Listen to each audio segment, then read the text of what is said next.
Hello everyone, आज हम discuss कर रहे हैं क्लास 9th केमिस्ट्री के बारे में डिस्कशन करेंगे। Chapter 4 structure of atom. जैसा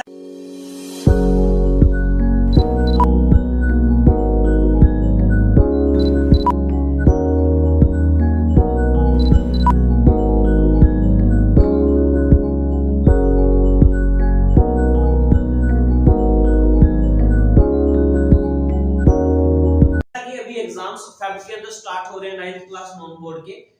जल्दी से जल्दी, जितना जल्दी हो सके 10 डेज के अंदर अंदर अपने हर एक चैप्टर को कवर करके उसके क्वेश्चंस जो है वो डिस्कस करने वाले हैं।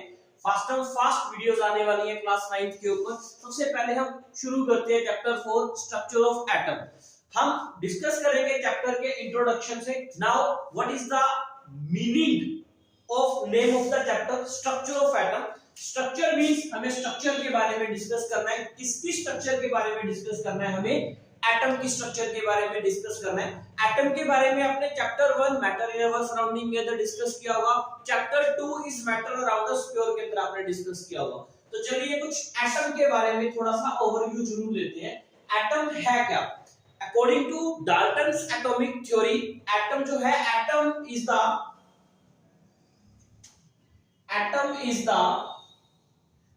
Fundamental unit of matter. किसी भी मैटर की जो फंडामेंटल यूनिट है उसे हम एटम बोलते हैं। Atom is a tiny particles. Atom इतना ज्यादा स्मॉल पार्टिकल है, उसे हम नेक्ड आई से प्लस एक नॉर्मल माइक्रोस्कोप से देख ही नहीं सकते। अगर हमें एटम को देखना है, विजिबल करना है, तो हमें हाईली मैग्नीफाइड माइक्रोस्कोप की जरूरत होगी। तो atom is a tiny particle. जो एटम है वो एक बहुत ही ज्यादा छोटा पार्टिकल है। We cannot see with naked eyes. Atom को हम naked eye से नहीं देख सकते। We cannot see with naked eyes. ये तो चलिए बात हुई एटम के बारे में। एटम एक टाइनी पार्टिकल है, एटम को हम naked eye से देख नहीं सकते। फिर एटम की स्ट्रक्चर के बारे में कैसे डिस्कस करेंगे? एटम बहुत ज्यादा स्मॉल पार्टिकल है, उसे हम देख नहीं पा रहे हैं, लेकिन एटम की स्ट्रक्चर हमें डिस्कस करनी है भाई। एटम की स्ट्रक्चर तो डिस्कस करनी है। प्लस कुछ साइंटिस्ट आए, उन्होंने पता है क्या बोला? वो कहते हैं एटम तो एग्जिस्ट करता ही करता है, बट एटम कंटेन सब एटॉमिक पार्टिकल। एक एटम के अंदर कुछ सब एटॉमिक पार्टिकल्स भी प्रेजेंट होते हैं। एटम तो है ही है, एटम खुद इतना छोटा है, सोचो उसके अंदर सब एटॉमिक पार्टिकल्स कितने ज्यादा स्मॉल होंगे और वो कैसे होंगे। तो एटम के अंदर 3 सब एटॉमिक पार्टिकल्स हैं भाई। वो कौन कौन सी है? फर्स्ट वन हो गया इलेक्ट्रॉन। एटम के अंदर इलेक्ट्रॉन्स हैं। इलेक्ट्रॉन्स को रिप्रेजेंट करते हैं ई नेगेटिव। ई मींस इलेक्ट्रॉन, नेगेटिव का मीनिंग क्या हो गया? एटम के अंदर इलेक्ट्रॉन्स हैं जो कैरी करते हैं नेगेटिव चार्ज। इलेक्ट्रॉन्स के ऊपर नेगेटिव चार्ज होता है। ये डिस्कवर किसने किया? ये डिस्कवर किया थॉमसन ने। ये एटम के अंदर सब एटॉमिक पार्टिकल है जिसे हम इलेक्ट्रॉन बोलेंगे। इलेक्ट्रॉन के ऊपर नेगेटिव चार्ज होगा, थॉमसन ने डिस्कवर। सेकंड सब एटॉमिक पार्टिकल आया प्रोटॉन। प्रोटॉन मींस पी, और पॉजिटिव साइन देख के आप समझ गए होंगे कि इसके ऊपर पॉजिटिव चार्ज होता है। ये पॉजिटिव चार्ज कैरी करता है। Now proton is discovered by scientist Goldstein. Goldstein ने प्रोटॉन की डिस्कवरी करी। थर्ड नंबर पे एक सब एटॉमिक पार्टिकल आया neutron. Neutron means and there is no any charge, means it is a neutral. ये एक न्यूट्रल सब एटॉमिक पार्टिकल है, इसके ऊपर कोई चार्ज नहीं है। And this is discovered by James Chadwick. तो ये 3 सब एटॉमिक पार्टिकल्स हैं जो एटम के अंदर प्रेजेंट होते हैं। एटम ऑलरेडी इतना ज्यादा स्मॉल है कि उसे हम नेक्ड आई से देख नहीं सकते, बट फिर भी एटम के अंदर इलेक्ट्रॉन्स भी हैं, प्रोटॉन्स भी हैं और न्यूट्रॉन्स भी हैं। Electrons are discovered by Thomson, protons are discovered by Goldstein, neutrons are discovered by James Chadwick. अब मेन इस चैप्टर की जो स्टेटमेंट है भी, ये चैप्टर कहना क्या चाह रहा है? देखिए, कह रहा है स्ट्रक्चर ऑफ एटम। भाई एटम के बारे में बताओ कि एटम के अंदर इलेक्ट्रॉन प्रोटॉन और न्यूट्रॉन की सही एग्जिस्टेंस है कहां पे, ये रहते कहां पर एटम के अंदर, इसके बारे में हमें इस चैप्टर के अंदर डिस्कस करना है। तो इलेक्ट्रॉन प्रोटॉन और न्यूट्रॉन की जो सिचुएशन है, जो प्लेस है एटम के अंदर, पोजीशन को बताने के लिए अलग अलग साइंटिस्ट ने अलग अलग अपने मॉडल दिए। एंशिएंट टाइम, बहुत टाइम पहले एक अलग मॉडल आया, वो अपने टाइम में सही था, फिर धीरे धीरे रिवॉल्यूशन हुआ, नया मॉडल आया, फिर पुराना फ्लॉप हो गया, फिर नया मॉडल आया, फिर पुराना फ्लॉप हो गया, काफी सारे मॉडल्स आए, लेकिन हमें यहाँ पर टोटल 3 मॉडल्स के बारे में जो है वो डिस्कस करना है। तो एटम को बताने के लिए कि एटम में सब एटॉमिक पार्टिकल कौन कौन से हैं और है कहां पर, इसके लिए साइंटिस्ट ने अपने अलग अलग मॉडल्स दिए, जिसमें सबसे फर्स्ट जो मॉडल हम डिस्कस करते हैं वो है थॉमसन, जिसे हम बोलेंगे थॉमसन्स एटॉमिक मॉडल। थॉमसन एक साइंटिस्ट थे जिन्होंने एटम के बारे में एक मॉडल दिया जिसे हम बोलते हैं थॉमसन्स एटॉमिक मॉडल। और थॉमसन्स एटॉमिक मॉडल के कुछ नाम और थे, जैसे इस मॉडल को हम बोलते हैं वाटरमेलन मॉडल, या इस मॉडल को हम बोलते हैं plum pudding model. Plum pudding एक क्रिश्चियन फ्रूट का नेम होता है, और वाटरमेलन सभी को पता ही है, हम अभी समर सीजन आने वाला तो उसके साथ खाते हैं वाटरमेलन। तो थॉमसन ने जो अपना एटॉमिक मॉडल दिया उसे रिलेट किया वाटरमेलन से। थॉमसन क्या कह रहे हैं, वो कह रहे हैं कि जस्ट इमेजिन कि जो एटम है वो वाटरमेलन है, जो एटम है वो वाटरमेलन है। एटम के अंदर जो रेड एडिबल पार्ट है, जो रेड एडिबल पार्ट है जो हम खाते हैं, उसे हम बोलते हैं nucleus. Nucleus means proton plus neutron, या हम बोल सकते हैं कि जो रेड एडिबल पार्ट है वो पॉजिटिव स्फीयर है, वो पॉजिटिव चार्ज है, क्योंकि न्यूट्रॉन के ऊपर तो कोई चार्ज नहीं होता। फिर वो कह रहे हैं कि वाटरमेलन में जो रेड एडिबल पार्ट है वो प्रोटॉन है, पॉजिटिव चार्ज है, वहीं उसके अंदर जो एम्बेडेड सीड्स होते हैं, वाटरमेलन में जो एम्बेडेड सीड्स है, ये जो सीड्स हैं इन्हें हम बोलेंगे electrons. According to Thomson, atom में जो रेड एडिबल पार्ट है, वाटरमेलन में जो रेड एडिबल पार्ट है उसे न्यूक्लियस, और जो एम्बेडेड सीड्स हैं उन्हें हम बोलेंगे इलेक्ट्रॉन्स। तो ये मॉडल उन्होंने दे दिया, अपने टाइम पे ठीक था, नहीं चल गया। एक स्पेशल बात उन्होंने बोली, वो ये कह रहे हैं कि किसी भी एटम में जो प्रोटॉन्स हैं वो हमेशा इक्वल होंगे इलेक्ट्रॉन्स से। जितने पॉजिटिव चार्ज होगा उतना ही नेगेटिव चार्ज होगा एक एटम के अंदर, और एटम जो होगा वो इलेक्ट्रिकली न्यूट्रल होगा। ये बड़ी अच्छी बात थी उनकी कि जो एटम है वो इलेक्ट्रिकली न्यूट्रल है, एटम के अंदर जितने प्रोटॉन और न्यूट्रॉन्स हैं, सॉरी इलेक्ट्रॉन्स हैं, वो इक्वल होते हैं, पॉजिटिव चार्ज नेगेटिव चार्ज के इक्वल होगा, तो एटम जो है वो इलेक्ट्रिकली न्यूट्रल होगा। ये बड़ी अच्छी बात बोली जो थॉमसन ने, बट ये मॉडल फ्लॉप हो गया। ये मॉडल फ्लॉप क्या हुआ, जैसे ही थॉमसन ने मॉडल दिया उसके कुछ टाइम बाद एक नए साइंटिस्ट आ गए, क्योंकि हर एक चीज के अंदर देखो नई इन्वेंशन चलती रहती है, पुरानी चीज को रिजेक्ट कर दिया जाता है, नए वर्जन आ जाते हैं, नया अपडेट आ जाता है, पुराना अपडेट फिर वर्क नहीं करता, वर्क करता है स्लो करता है, धीरे धीरे उसकी एग्जिस्टेंस जो है वो खत्म हो जाती है। सेम थॉमसन मॉडल अपने टाइम में आया, सही था, चला ये मॉडल, इसने इलेक्ट्रिकल न्यूट्रल बोला एटम को, ये बात बिल्कुल सही थी, लेकिन ये मॉडल फ्लॉप हो गया। फ्लॉप ये मॉडल कैसे हुआ, क्योंकि इसके बाद एक सेकंड साइंटिस्ट आए जिसे हम बोलते हैं रदरफोर्ड्स एटॉमिक मॉडल। रदरफोर्ड ने अपना एक मॉडल जनरेट किया, और उस मॉडल के अकॉर्डिंग जो जे थॉमसन थे उसके क्वेश्चंस के आंसर नहीं दे पाए, इसलिए ये मॉडल जो है वो फ्लॉप हो गया। तो सेकंड जो मॉडल आया थॉमसन के बाद उसे हम बोलते हैं रदरफोर्ड्स एटॉमिक मॉडल। जिस तरीके से थॉमसन के मॉडल के दो नाम थे, एक उसे बोला हमने वाटरमेलन मॉडल और सेकंड हमने बोला उसमें प्लम पुडिंग मॉडल, सेम उसी तरीके से जो रदरफोर्ड मॉडल है उसके भी कुछ नेम है। जैसे रदरफोर्ड मॉडल को हम गोल्ड फॉइल एक्सपेरिमेंट बोलते हैं, सेकंड हम इसे अल्फा रे स्कैटरिंग एक्सपेरिमेंट बोलते हैं,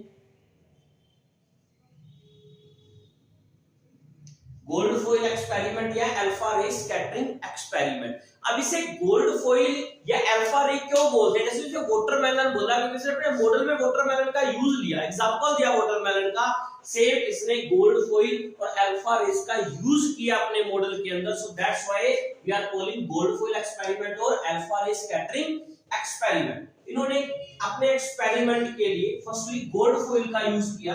अब क्वेश्चन ये आ जाता है कि भाई इसने गोल्ड फॉइल क्यों लिया, सिल्वर, एल्युमिनियम, कोई अदर जो गोल्ड फॉइल है वो क्यों नहीं लिया? तो जो गोल्ड फॉइल है वो ओनली 1000 एटम्स थिक था, मींस इसकी जो डेंसिटी होती है गोल्ड की वो बहुत लेस होती है, इसे हम बहुत ज्यादा स्ट्रेच कर सकते हैं, काफी ज्यादा लंबा खींच सकते हैं, डक्टिलिटी बहुत ज्यादा होती है गोल्ड फॉइल के अंदर, बहुत ज्यादा थिन अपने बोल सकते हैं कि ये होता है। सिर्फ एक 1000 एटम ही थे जो उसने स्ट्रिप का यूज किया था गोल्ड फॉइल के अंदर, तो इसलिए उसने गोल्ड फॉइल लिया। सेकंड क्वेश्चन आ जाता है कि भाई उसने अल्फा रेज ही क्यों लिए, बीटा, गामा, डेल्टा ये क्यों नहीं लिए?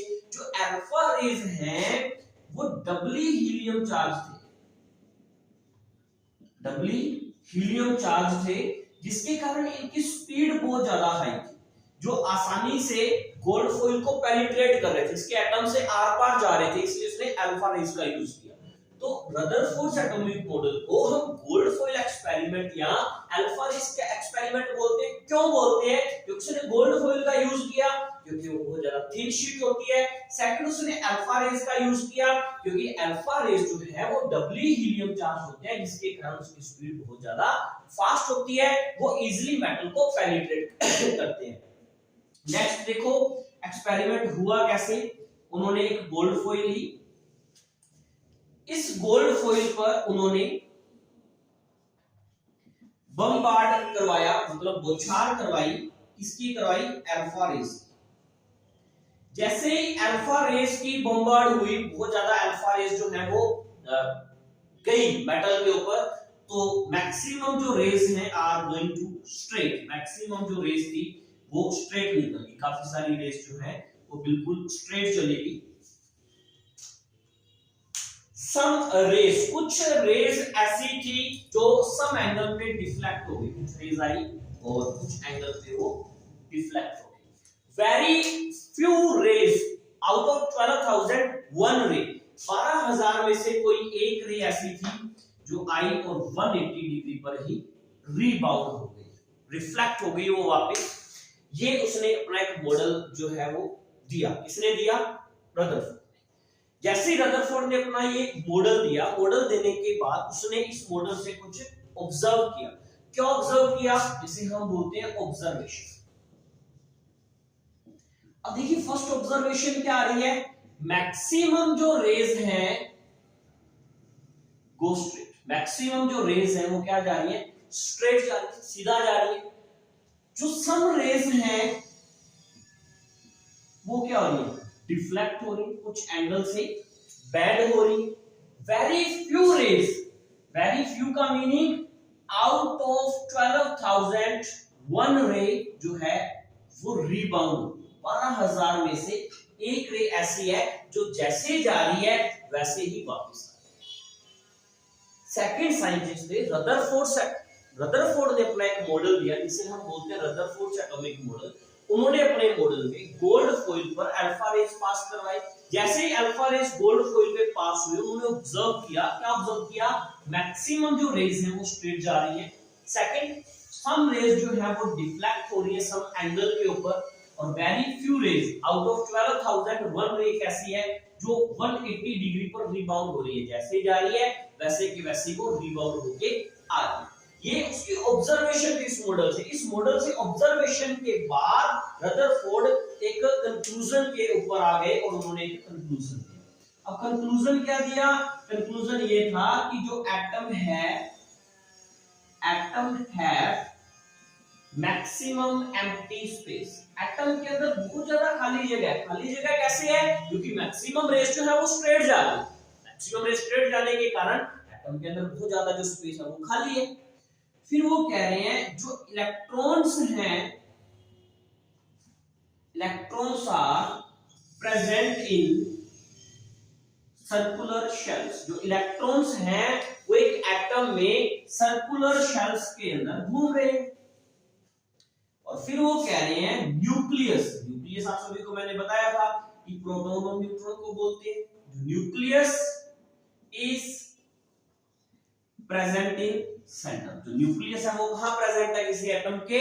बिल्कुल सेंटर में प्रेजेंट है। जो न्यूक्लियस का साइज है वो एटम के साइज के 10⁵ टाइम्स स्मॉल है। कौन स्मॉल है? न्यूक्लियस। किससे स्मॉल है? एटम से। न्यूक्लियस का साइज बहुत ज्यादा स्मॉल है, न्यूक्लियस सेंटर में है, इलेक्ट्रॉन्स उसके सराउंडिंग शेल्स के अंदर घूम रहे हैं और एटम के अंदर मैक्सिमम एम्प्टी स्पेस। ये उन्होंने अपना मॉडल दिया। कोई बात नहीं, अच्छी बात है कि उन्होंने मॉडल दिया, ऑब्जर्वेशन के बाद कंक्लूजन दिया, लेकिन ये मॉडल भी फ्लोप कैसे हो गया? अब उन्होंने ये बोला कि जो इलेक्ट्रॉन्स हैं वो इस तरीके से शेल्स में रिवॉल्व कर रहे हैं। अगर इलेक्ट्रॉन्स शेल्स में रिवॉल्व करेंगे तो एक्सेलरेशन होगा, उनकी स्पीड चेंज होगी, वेलोसिटी चेंज होगी। एक्सेलरेशन से वो एनर्जी रेडिएट करेगा, उसकी एनर्जी रिलीज होगी। अगर वो एनर्जी रेडिएट करेगा तो उसे एनर्जी मिलेगी कहां से? अगर एनर्जी नहीं मिली तो वो न्यूक्लियस में फॉल डाउन हो जाएगा। वो इस स्टेटमेंट का आंसर नहीं दे पाया, इसलिए रदरफोर्ड मॉडल भी फ्लॉप हो गया। तो आपको एग्जाम में ड्रॉबैक्स ऑफ रदरफोर्ड मॉडल आने चाहिए। ड्रॉबैक क्या है?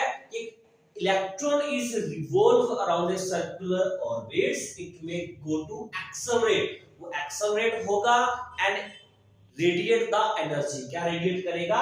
एनर्जी। और उसे एनर्जी मिलेगी कहां से? अगर एनर्जी नहीं मिलेगी तो वो फॉल डाउन हो जाएगा किसके अंदर? न्यूक्लियस के अंदर। This is the limitation of Rutherford model. But Rutherford ने थॉमसन की एक बात को एक्सेप्ट किया। क्या एक्सेप्ट किया? वो कह रहे हैं कि किसी एटम में जितने इलेक्ट्रॉन्स हैं उतने ही क्या होते हैं? प्रोटॉन्स। मींस एटम जो है, एटम इलेक्ट्रिकली क्या होता है? न्यूट्रल। और ये बात आप लोगों को याद रखनी है, जितने प्रोटॉन्स होंगे किसी एटम में उतने ही इलेक्ट्रॉन्स होते हैं। Atom is a electrically neutral molecule. Atom electrically neutral होता है। तो थॉमसन ने अपना मॉडल दिया, रदरफोर्ड ने अपना मॉडल दिया, दोनों ही मॉडल फ्लॉप हो गए। नेक्स्ट साइंटिस्ट है बोहर, जिनका एक सक्सेसफुल मॉडल हम 9th क्लास में डिस्कस करते हैं। चलिए बोहर मॉडल के बारे में डिस्कस करते हैं। साइंटिस्ट आए जी बोहर। बोहर्स ने अपना एक मॉडल दिया एटम के बारे में, जिसे हम बोलते हैं Bohr's atomic model. Bohr's atomic model जो है ये एक सक्सेसफुली मॉडल है। अब ये बोहर्स एटॉमिक मॉडल कहना क्या चाहता है? इन्होंने क्या अपना मॉडल दिया? लगभग इनका मॉडल जो है वो रदरफोर्ड से मिलता जुलता है। रदरफोर्ड जी क्या कह रहे हैं? देखो सबसे फर्स्ट पॉइंट, रदरफोर्ड कह रहे हैं कि जो न्यूक्लियस है ना,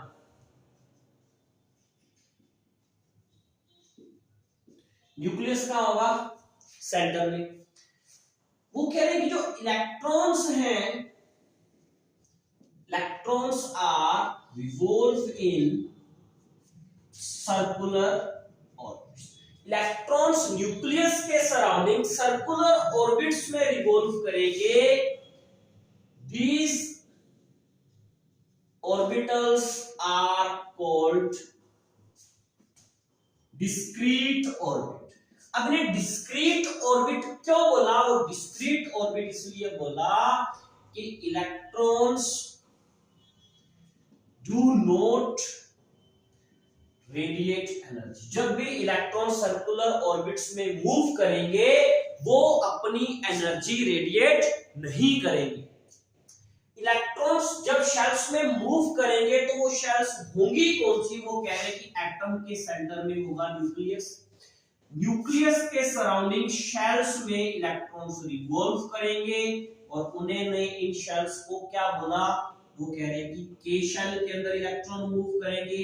second one is called L shell, third one is called M shell, third one is called N shell, and this can going to be so M N O P Q आगे बढ़ता जाएगा जैसे जैसे atom में electrons आते जाएंगे।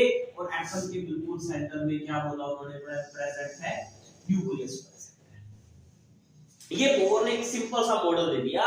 Bohr कह रहे हैं न्यूक्लियस सेंटर में है, न्यूक्लियस के सराउंडिंग शेल्स में इलेक्ट्रॉन्स रिवॉल्व कर रहे हैं। इन शेल्स को हम डिस्क्रीट ऑर्बिट बोलते हैं। मींस के शेल से एनर्जी कभी भी रेडिएट नहीं होती। और ए शेल्स को बोलते हैं K shell, L shell, M shell और एन शेल। उसके बाद फिर बोहर ने अपना ये मॉडल तो दे दिया, बट इस मॉडल के अकॉर्डिंग इन शेल्स में इलेक्ट्रॉन्स को डिस्ट्रीब्यूट कैसे किया जाएगा। तो इलेक्ट्रॉन डिस्ट्रीब्यूशन का उन्होंने क्या मॉडल दिया। बोहर जी कह रहे हैं कि इलेक्ट्रॉन्स को डिस्ट्रीब्यूट करने का एक सीन है। वो कह रहे हैं कि इलेक्ट्रॉन्स जो हैं वो के, एल, एम एंड शेल्स में भरे जाएंगे। फर्स्टली जो इलेक्ट्रॉन्स हैं वो के में जाएगा, फिर एल में जाएगा, फिर एम में और फिर एन में। मींस कि पहले के शेल पूरी भरी जाएगी, फिर एल शेल पूरी भरेगी, फिर एम शेल पूरी भरेगी और फिर एन शेल पूरी भरेगी। ऐसा नहीं है कि के शेल में स्पेस है आपने एल शेल में भेज दिया, एल शेल में स्पेस है इलेक्ट्रॉन एम शेल में चला गया। फर्स्टली के शेल पूरी फिल होगी, फिर एल शेल, फिर एम शेल और फिर एन शेल। इन शेल्स में जो इलेक्ट्रॉन्स आएंगे उन्हें फिल करने का उन्होंने मॉडल दे दिया according to 2n square number of electrons जो हैं वो इन शेल्स में भरे जाएंगे। अब ये 2n स्क्वायर का रूल क्या है, जो n है n रिप्रेजेंट कर रहा है नंबर ऑफ शेल्स को। मींस जो k शेल है उसके लिए जो n है वो 1 होगा, जो l शेल है उसके लिए जो n है वो 2 होगा, m शेल के लिए जो n है वो 3 होगा, n शेल के लिए जो n है वो 4 होगा। अब देखते हैं k शेल में कितने इलेक्ट्रॉन्स आएंगे, m शेल में कितने आएंगे और l शेल में कितने इलेक्ट्रॉन्स आएंगे। k के लिए रूल आया 2n स्क्वायर, तो 2 into 1 का square is equal to 2 electrons. वो कह रहे हैं कि k शेल में 2 इलेक्ट्रॉन्स आएंगे, l is equal to 2 into 2 का स्क्वायर, 2 2 जा 4 into 2। वो कह रहे हैं जी n शेल में 8 इलेक्ट्रॉन्स आएंगे, m शेल के लिए 2 into 3 का स्क्वायर, जिसके अंदर 18 इलेक्ट्रॉन्स आएंगे, n शेल के लिए 2 into 4 का स्क्वायर, तो इसके अंदर 32 इलेक्ट्रॉन्स आएंगे। k शेल के अंदर इलेक्ट्रॉन्स कितने अंदर करेंगे 2, l शेल में 8, m शेल में 18 और n शेल में 32। This is the exact method to fill the electrons in the atom. Atom के अंदर इलेक्ट्रॉन्स फिल करने का सबसे एग्जैक्ट मेथड है, बट साइंटिस्ट ये कह रहे हैं हमें इसके अकॉर्डिंग इलेक्ट्रॉन्स फिल नहीं करने। हमें ये ध्यान रखना है कि के, एल, एम और एन, के शेल में हम 2 इलेक्ट्रॉन फिल करेंगे और रिमेनिंग शेल की स्टेबिलिटी के लिए इन शेल में 8 इलेक्ट्रॉन होना जरूरी है। अगर 2 इलेक्ट्रॉन आएगा तो उसे हम बोलेंगे ड्यूप्लेट, और अगर 1 इलेक्ट्रॉन आएंगे तो उसे हम बोलेंगे ऑक्टेट। तो के शेल में हम 2 इलेक्ट्रॉन फिल करेंगे, एल, एम और एन में 9th क्लास के लेवल में मैक्सिमम 8 इलेक्ट्रॉन आने जरूरी है। अब ये इलेक्ट्रॉन्स जो है एटम के अंदर भरे कैसे जाते हैं ये भी बोहर मॉडल ने बताया। चलिए जी हम इन्हें फिल करना सीखते हैं। अब बोहर ने हमें ये कह दिया कि भाई के शेल में 2 इलेक्ट्रॉन, n शेल में 1 इलेक्ट्रॉन, m शेल में भी 1 इलेक्ट्रॉन, n शेल में भी 1। इस तरीके से हमारे पास इलेक्ट्रॉन्स आने चाहिए ड्यूप्लेट और ऑक्टेट के अकॉर्डिंग। चलिए जी उसके बाद उन्होंने बोला कि इन इलेक्ट्रॉन्स को फिल कैसे करेंगे। वो कहते हैं जी फर्स्ट नंबर पे आता है हमारे पास हाइड्रोजन। हाइड्रोजन का सिंबल होता है बेटा H कैपिटल। हाइड्रोजन में कितने इलेक्ट्रॉन्स होंगे 1। तो देखिए सेंटर में न्यूक्लियस, तो ये इलेक्ट्रॉन जाएगा के शेल में। के शेल में कितने इलेक्ट्रॉन्स होंगे 1। सेकंड उन्होंने एलिमेंट का नाम बोला हीलियम।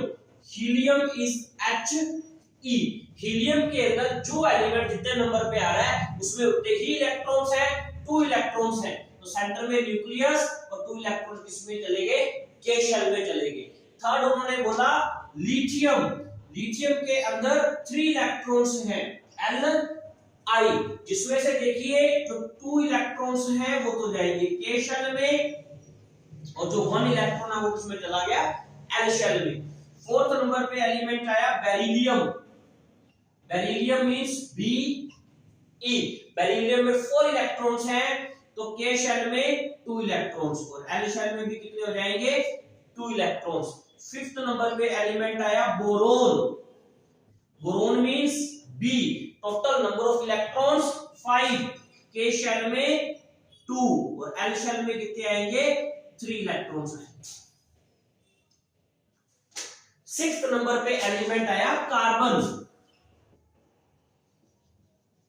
C। के शेल में 2 एल शेल में कितने इलेक्ट्रॉन्स आएंगे 4। 7th नंबर पे आया नाइट्रोजन। नाइट्रोजन में के शेल में 2 इलेक्ट्रॉन्स, एल शेल में 5 इलेक्ट्रॉन्स एंटर करेंगे। 8th नंबर पे आया ऑक्सीजन। ऑक्सीजन मींस O, के शेल में 2 इलेक्ट्रॉन्स, एल शेल के अंदर टोटल 6 इलेक्ट्रॉन्स एंटर करेंगे। 9th नंबर पे आया fluorine. Fluorine means capital F, के शेल में आए 2 इलेक्ट्रॉन्स, एल शेल में आएंगे टोटल 7 इलेक्ट्रॉन्स। 10th नंबर पे आया neon. Neon means Ne, 10 electrons, के शेल में आए 2 इलेक्ट्रॉन्स, एल शेल में आए टोटल 8 इलेक्ट्रॉन्स। इस तरीके से इलेक्ट्रॉन डिस्ट्रीब्यूशन होगा इलेक्ट्रॉन्स का। नेक्स्ट 11th नंबर पे आया sodium. Sodium symbol is Na, 11 electrons, के शेल में होंगे 2 इलेक्ट्रॉन्स, एल शेल में होंगे 8 इलेक्ट्रॉन्स। देखिए एल शेल पूरी भर गई, उसके बाद आएगा एम शेल, और एम शेल में एंटर करेगा 1 इलेक्ट्रॉन। Next magnesium. मैग्नीशियम में आएंगे 12 इलेक्ट्रॉन, के शेल में 2, एल शेल में 8, और एन शेल में एंटर करेंगे 2 इलेक्ट्रॉन्स। एंड सो ऑन, ये प्रोसीजर आगे कंटिन्यूअसली चलता रहेगा। देखिए हाइड्रोजन में आए 1, इसमें 2, के शेल में 2 इलेक्ट्रॉन, एल शेल में 1 इलेक्ट्रॉन, के शेल में 2, एल शेल में भी 2, के में 2, एल में 3, के में 2, एल शेल में 4 इलेक्ट्रॉन्स, के में 2, एल शेल में 5 इलेक्ट्रॉन्स, के में 2, एल शेल में 6 इलेक्ट्रॉन्स, के में 2, एल शेल में 7 इलेक्ट्रॉन्स, के में 2 और एल शेल में 8। यहाँ पर एल शेल कंप्लीट हो गई 8 इलेक्ट्रॉन्स के साथ। अब एम शेल में इलेक्ट्रॉन एंटर करेंगे तो 2 8 1 2 8 2 और सोन, ये सिस्टम जो है कंटिन्यूअसली चलता रहेगा। इस तरीके से इलेक्ट्रॉन्स जो है वो फिल किए जाते हैं according to Bohr's atomic model. अब इन्होंने इलेक्ट्रॉन्स को फिल करना हमें सिखा दिया, इलेक्ट्रॉन्स इस तरीके से फिल होंगे। और ये जो इलेक्ट्रॉन भरने का पैटर्न है, इसे हम नेम देते हैं इलेक्ट्रॉनिक कॉन्फ़िगरेशन। अब ये आपको आना चाहिए कि इलेक्ट्रॉनिक कॉन्फ़िगरेशन कैसे फिल किया जाता है। अगर आपको ये इलेक्ट्रॉनिक कॉन्फ़िगरेशन आता है, एलिमेंट्स के नेम पता है आपको 20, तभी आप चैप्टर 3 कर सकते हैं। इसलिए मैंने चैप्टर जो 3 है वो पहले नहीं करवाया, चैप्टर 4 करवाया है। चैप्टर 4 के अगर बेसिक कांसेप्ट्स आपके क्लियर हो रहे हैं, तभी चैप्टर 3 आप कर पाओगे। चलिए, जिसके बाद नेक्स्ट टॉपिक आता है इसका आइसोटोप्स एंड आइसोबार। नेक्स्ट हमारे पास इस चैप्टर में टॉपिक आया आइसोटोप्स एंड आइसोबार्स। अब देखिए, आइसोटोप्स और आइसोबार्स करने से पहले हमें कुछ और यहाँ पर बेसिक जो कांसेप्ट्स हैं वो क्लियर करने पड़ेंगे। फर्स्टली हम आइसोटोप्स की डेफिनेशन देखते हैं। आइसोटोप की डेफिनेशन क्या है? आइसोटोप कह रहा है same atomic number but different atomic mass called isotopes. जब किसी एटम का एटॉमिक नंबर सेम होता है, एटॉमिक मास अलग होता है, उसे हम बोलते हैं आइसोटोप्स। आइसोबार क्या कह रहा है? Same atomic mass but different atomic number called isobars. ये उससे उल्टा कह रहा है कि एटॉमिक मास सेम होगा, नंबर अलग होगा, उसे हम आइसोबार बोलेंगे। एटॉमिक नंबर सेम होगा, मास अलग होगा, उसे हम आइसोटोप्स बोलेंगे। तो आइसोटोप्स डिस्कस कर लिए, इनकी एग्जांपल डिस्कस करने से पहले हम देखेंगे भाई एटॉमिक नंबर है क्या। एटॉमिक नंबर को हम रिप्रेजेंट करेंगे जेड से।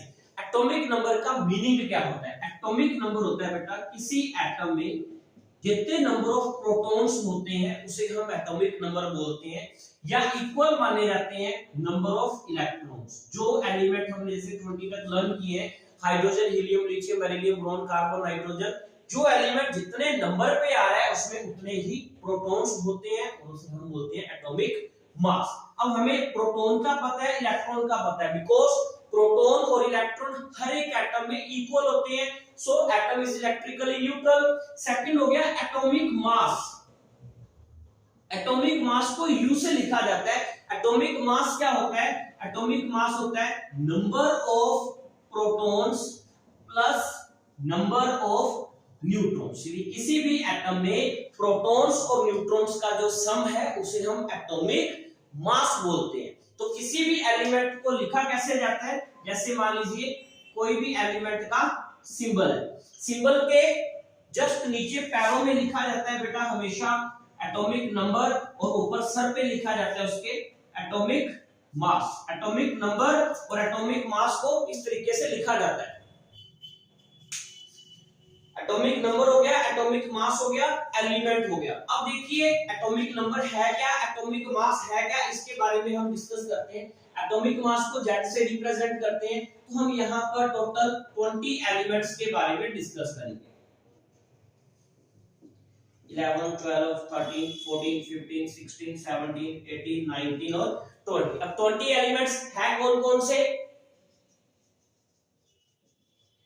Hydrogen, helium, lithium, beryllium, boron, carbon, nitrogen, oxygen, fluorine, neon, sodium, magnesium, aluminium, silicon, phosphorus, sulphur, chlorine, argon, potassium and last one is calcium. अब एटॉमिक नंबर तो हमें पता है, जो एलिमेंट जितने नंबर पे आ रहा है वो है, बट एटॉमिक मास थोड़ा सा डिफरेंट होता है। एटॉमिक मास को कैसे डिस्कस करते हैं? देखिए atomic mass represented by U, इसे U से रिप्रेजेंट करते हैं एटॉमिक मास को। अब एटॉमिक मास देखिए, हाइड्रोजन, हाइड्रोजन के अंदर कोई भी न्यूट्रॉन नहीं होता। हाइड्रोजन का जो एटॉमिक मास है वो 1 होता है।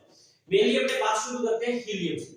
हीलियम के अंदर जितने प्रोटॉन्स हैं उतने ही न्यूट्रॉन्स होते हैं, तो हीलियम का जो एटॉमिक मास है वो होता है 4। उसके बाद लिथियम, बेरिलियम, बोरॉन, आप इन 3 का ग्रुप बनाइए। कार्बन, नाइट्रोजन, ऑक्सीजन, आप इन 3 का ग्रुप बनाइए। इन 3 में क्या है, जो ऊपर वाला 3 का ग्रुप है उसमें जितने प्रोटॉन है उससे एक ज्यादा, डबल करके उससे एक ज्यादा न्यूट्रॉन है। जैसे इसमें क्या है, 3 प्रोटॉन है तो उसमें न्यूट्रॉन कितने हैं? 4। इसमें 4 प्रोटॉन है, न्यूट्रॉन कितने हैं? 5। इसमें 5 प्रोटॉन है तो न्यूट्रॉन कितने हैं? 6। तो हम क्या देखेंगे, इसका एटॉमिक नंबर डबल करेंगे। 3 + 3 6, 8 4 + 4 8, 5 + 5 10। अब इसमें 1 ऐड कर दो, 6 + 1 7, 8 + 1 9, 10 + 1 11। अब ये जो आया ये इनका एटॉमिक मास है। नेक्स्ट जो 3 एलिमेंट्स है इनमें क्या है, जितने इसमें प्रोटॉन है उतने ही इसमें न्यूट्रॉन्स है। 6 + 6 12, 7 + 7 14, 8 + 8 16।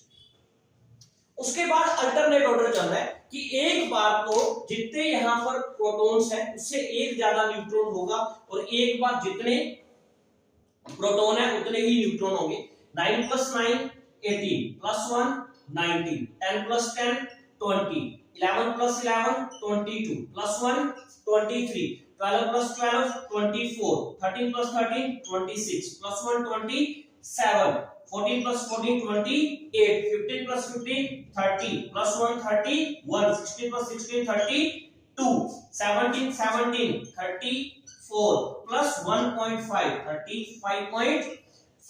यहाँ पर एक एक्सेप्शन आता है और वो एक्सेप्शन है आर्गन। आर्गन का जो एटॉमिक मास है वो होता है 40। 19 + 19 38 + 1 39, 20 + 20 40। इस तरीके से एटॉमिक मास लिखा जाता है। अब देखिए फॉर एग्जांपल अपने यहाँ पर लेते हैं same atomic number but different atomic mass. अपने यहाँ पर बात करते हैं हाइड्रोजन।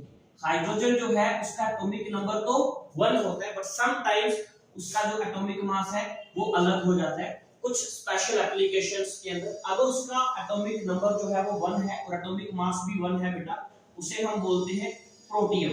अगर एटॉमिक नंबर 1 है, एटॉमिक मास 2 है तो उसे हम बोलते हैं ड्यूटेरियम। अगर एटॉमिक नंबर 1 है, एटॉमिक मास 3 है तो उसे हम बोलते हैं ट्राइटियम। इसे हम बोलते हैं H, इसे बोलते हैं D और इसे बोलते हैं T। ये आपके एग्जाम के लिए बहुत ज्यादा इंपॉर्टेंट है। सेकंड हमारे पास इसी में आपके पास एक एग्जांपल है, वो है कार्बन। कार्बन का एटॉमिक नंबर होता है 6।